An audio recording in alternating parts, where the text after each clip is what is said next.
welcome to day 6 of our 10-day creativity challenge. My name is Kathryn. Today we're talking about harmony and making your own chord progression.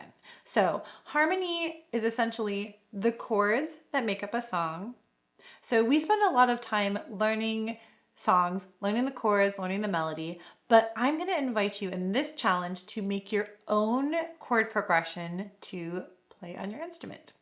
So I've got a whole video on this if you want to dive deeper into this subject, but for now I'm going to keep it nice and simple. We're going to look at the chords in the key of C. So those are C, D minor, E minor, F, G, and A minor. We've also got B diminished, and then back to C. We're gonna skip B diminished just for now to keep it nice and simple. So this is our chord menu, if you will. So right now, I want you to just choose 2 chords from this list, put them back to back, see what it sounds like. So let's choose 2. I'm gonna choose D minor and G.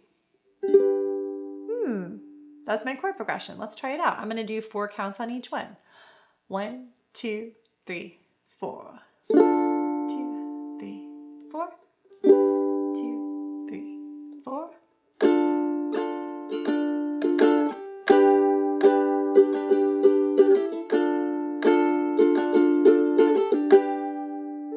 Nice. Next, so that's a 2 chord progression. You could choose 4 chords. So I've got this included on the PDF, or just grab a piece of paper, jot down 4 chords, mix and match. You can choose any chords from this list, try it out on your instrument, and let me know how it goes. So that is your assignment this week. Write your own chord progression. Let me know how it goes. Have fun with it, play it on your instrument, and I don't know, who knows? Next step might be writing your own song. I will see you soon in day number 7. Bye. Ukulele wine time.